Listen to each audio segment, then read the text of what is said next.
Abortion debate. Pro-lifers use social media to protect the unborn while the White House releases new pro-abortion videos. Deadly missiles. Why Russia justifies its renewed attacks against Ukraine. Right to life.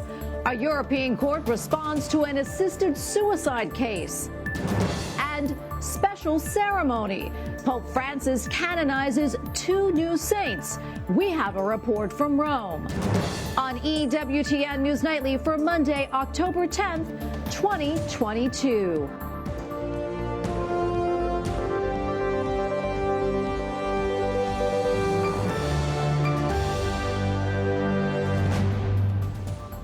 Thank you so much for being with us tonight. I'm Tracy Sabol. As Election Day draws near, the Biden administration is pushing for abortion expansion.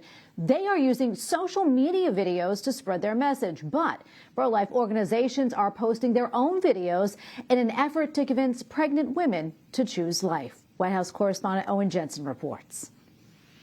Tracy, President Joe Biden had no public events on his schedule today, but over the weekend, the president and Vice President Kamala Harris released videos emphasizing their approval of abortion. With the midterm elections just 4 weeks from tomorrow, President Joe Biden posted this. Republicans have signed on to a bill that would ban abortion nationwide. But if you give me 2 more Democratic senators in the United States Senate, I promise you, we're going to codify Roe. And Vice President Kamala Harris called for a national law, which would put in place the protections that were in Roe v. Wade, that would put in place protections so a woman can make decisions about her own body and not have her government tell her what she's supposed to do. But Fighting for Life, pro-life group Live Action, has also been posting videos. I was told that it was a glob of cells and pregnancy tissue.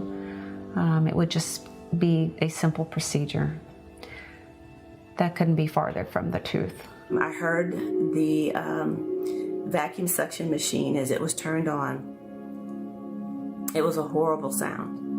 When I'm given the opportunity to speak with someone who's considering abortion, I always tell them, you'll carry a baby for 9 months, but you'll carry an abortion for the rest of your life.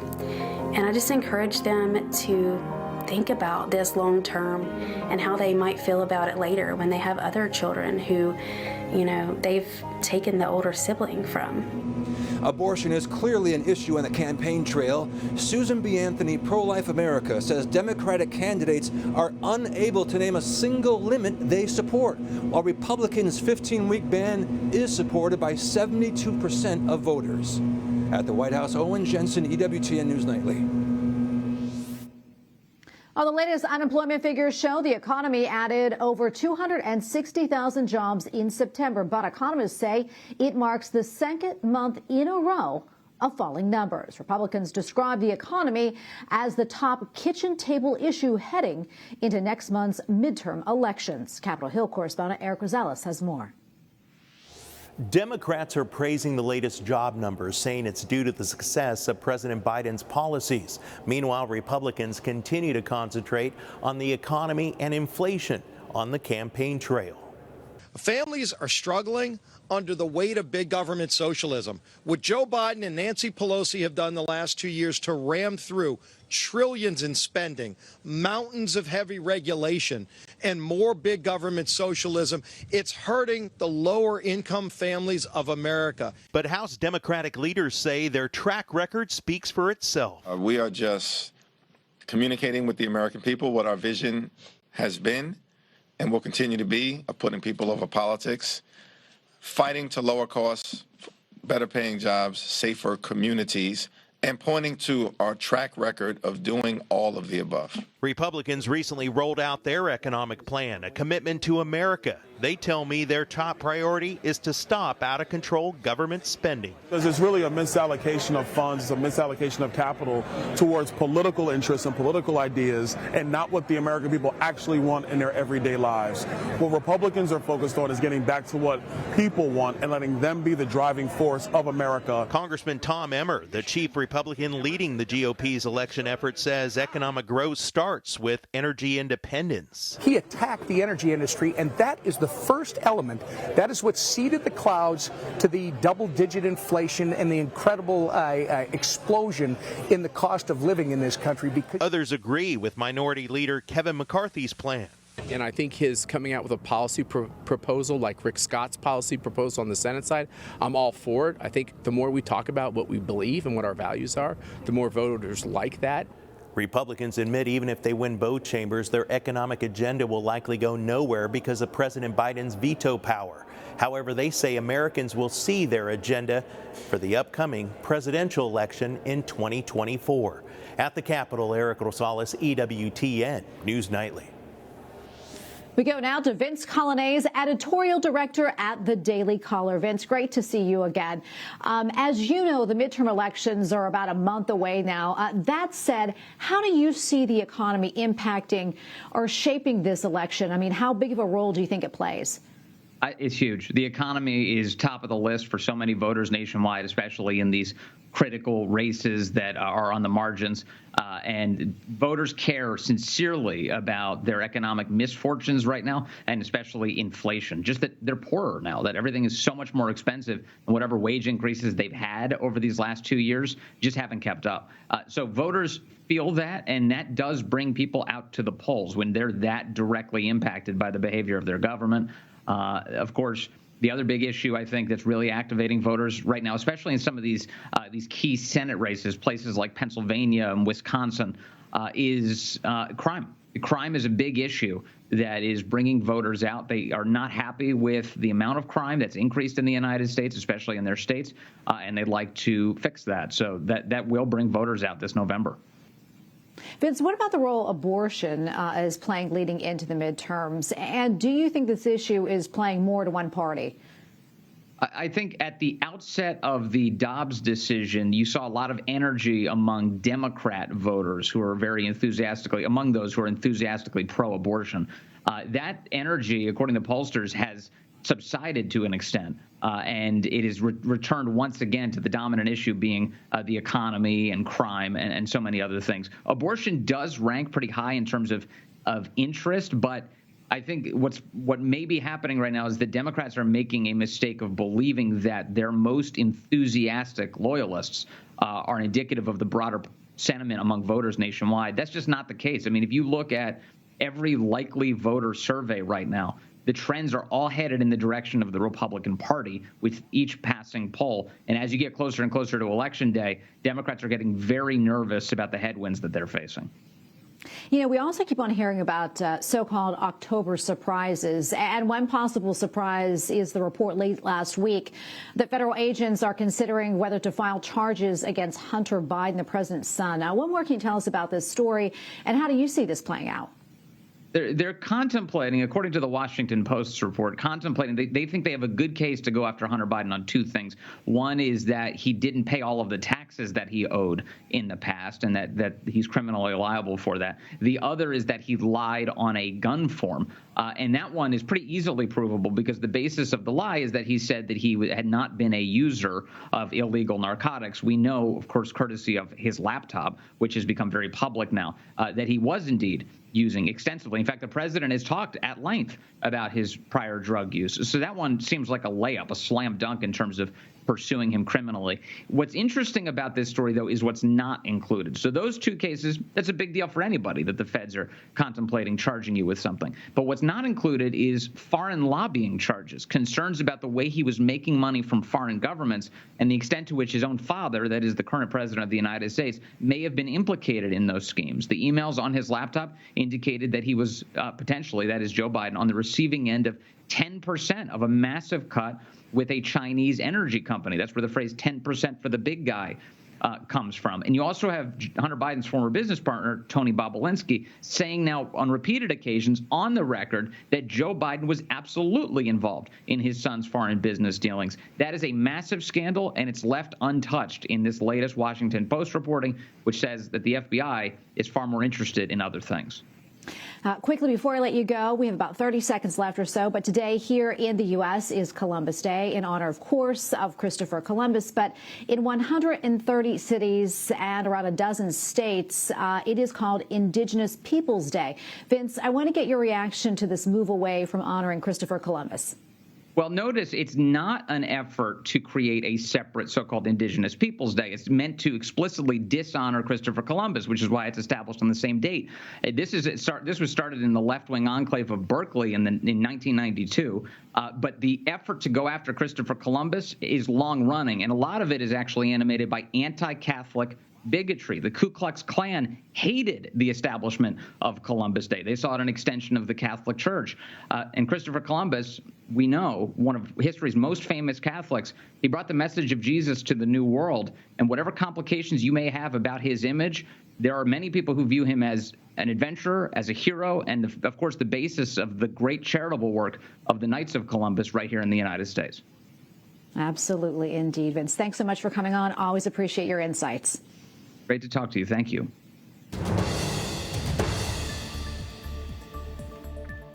Russia unleashes its biggest and most widespread attacks against Ukraine in months. Russian missiles rained down on cities across Ukraine. The bombs hit civilian targets and knocked out power and water. They also struck near the government quarter in the capital, where parliament and other major landmarks are located. Dozens of people were wounded or killed. They're trying to spread chaos and panic. They want to annihilate our energy supplies. They're hopeless. Russian President Vladimir Putin said the strikes were in retaliation for what he called terrorist actions on Saturday. Ukraine bombed a bridge that Russia uses to reach Crimea, an area of Ukraine it invaded earlier. While Taiwan celebrates its National Day, determined to defend its democracy. 这一点我们没有妥协的空间。 Taiwan's president says Beijing must respect the island nation's sovereignty. Her speech today criticized China's recent military exercises in response to the visit by U.S. Speaker of the House Nancy Pelosi in August. South Korea says North Korea fired 2 more ballistic missiles into its eastern waters yesterday. These are the latest in a series of tests with weapons capable of carrying nuclear warheads. Pyongyang says its actions are in response to joint military exercises by the U.S. and Seoul, which it considers a rehearsal for an invasion. Well, Honduras is bracing for Hurricane Julia. The forecast calls for heavy rains and a 6-foot storm surge along its Pacific coast. There are fears of flash floods and mudslides. The storm made landfall in Nicaragua yesterday with sustained winds of 85 miles per hour. Meanwhile, in Venezuela, a landslide has killed at least 25 people, leaving more than 50 missing in an area some 60 miles southwest of Caracas. First responders are searching for survivors there. The president has declared 3 days of national mourning. One of Italy's most active volcanoes has come to life. Stromboli began erupting yesterday for the first time since 2019 with plumes of smoke and flows of lava. There are no casualties reported among the few hundred residents of the tiny island north of Sicily. Coming up, too close to home. A prominent Republican candidate reacts to the crime outside his front door. Plus, Nobel Prize, why a former Fed chair just received one of the world's highest honors.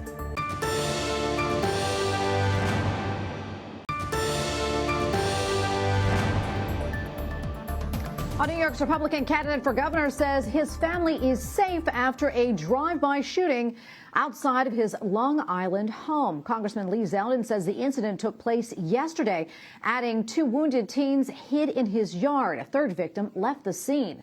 Police are investigating but do not believe Congressman Zeldin was targeted. The GOP representative has made increased crime an issue in his campaign for governor.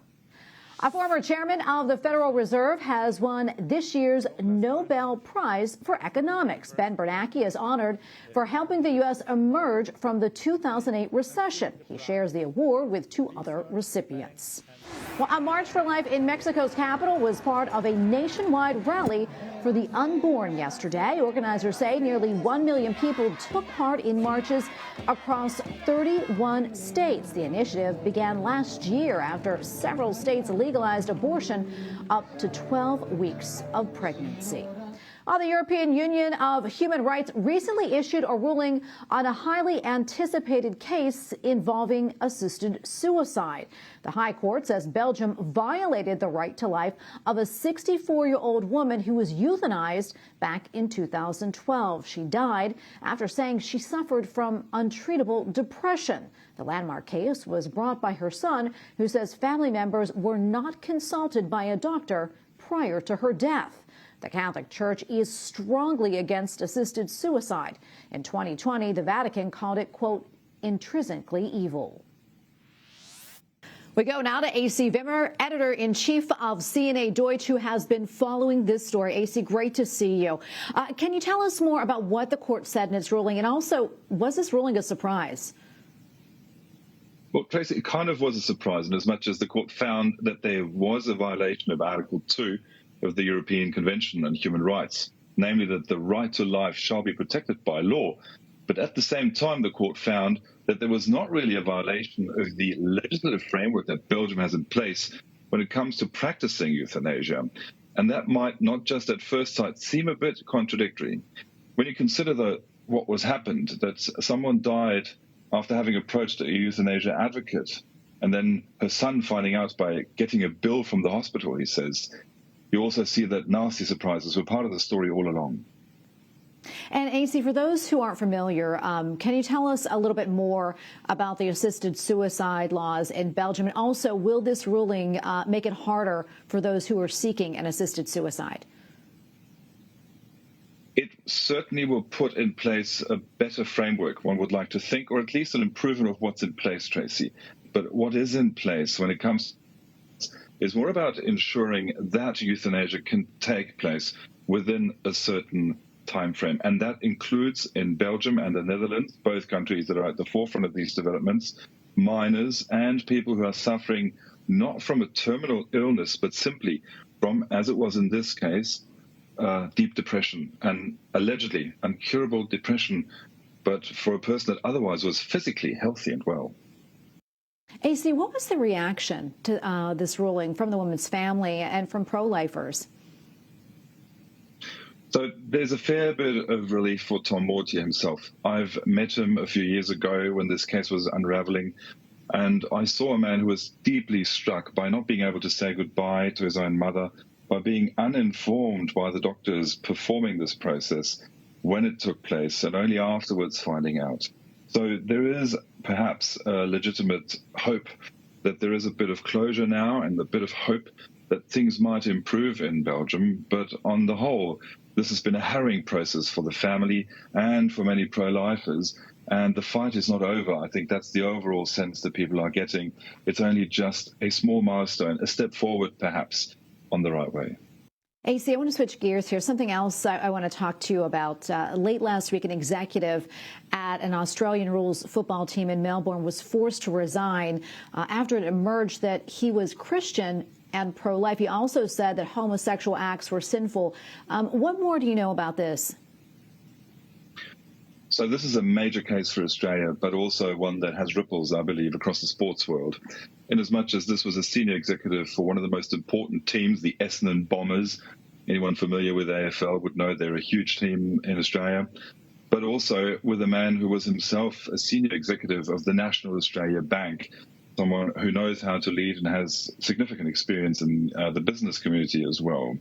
So what transpired is that on Monday he was appointed as an executive of the Essendon Bombers Club, and then within 24 hours had to resign simply because there was a public and perhaps orchestrated, some might say, backlash to what his church, the Church on a Hill, is called, a community affiliated with the Anglican Diocese here in Melbourne, was affiliated with them, and there was a sermon published in 2013 that described homosexual acts as sinful, and there have been pro-life messages, anti-abortion messages coming from that community.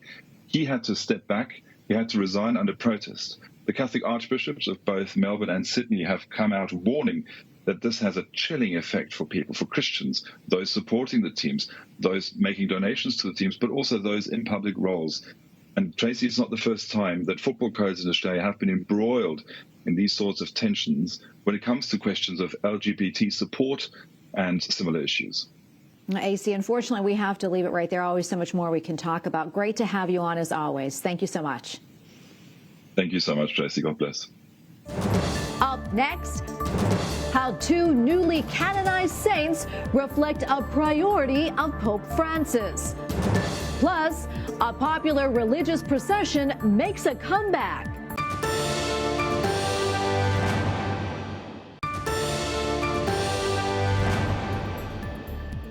Pope Francis has proclaimed two new Italian saints for the Church. Per favore, includere sempre. With a mass in St. Peter's Square, the Holy Father canonized the founder of the Scalabrinians, who dedicated his mission to those who had to leave their homeland in search of work, and a layman who gave his life to caring for the sick. Joining us now from Rome is Andreas Tannhauser, EWTN Vatican Bureau Chief. Good to see you, Andreas. What more can you tell us about the canonization and the Church's newest saints? Well, Tracy, it was a beautiful celebration yesterday here in Rome at St. Peter's Square. Thousands participated in the canonization of the Church's newest saints. Both were Italian, both are known for their love of the poor and their work with immigrants in the great migration waves of the 19th century. Both men also are symbolic for Pope Francis and two of the main issues framing his pontificate, the inclusion of those at the peripheries of society. First, let me talk about St. Giovanni Battista da Scalabrini. He became Bishop of Piacenza at the young age of 36, and throughout Italy, he's known as the father of the migrants. He founded the Order of the Missionaries of St. Charles Borromeo, more widely known as, hence his name, Scalabrinians. And in 1901, he even visited his missionaries in the U.S. And he was quite a celebrity because by then, the President of the United States, Theodore Roosevelt, received him in the White House.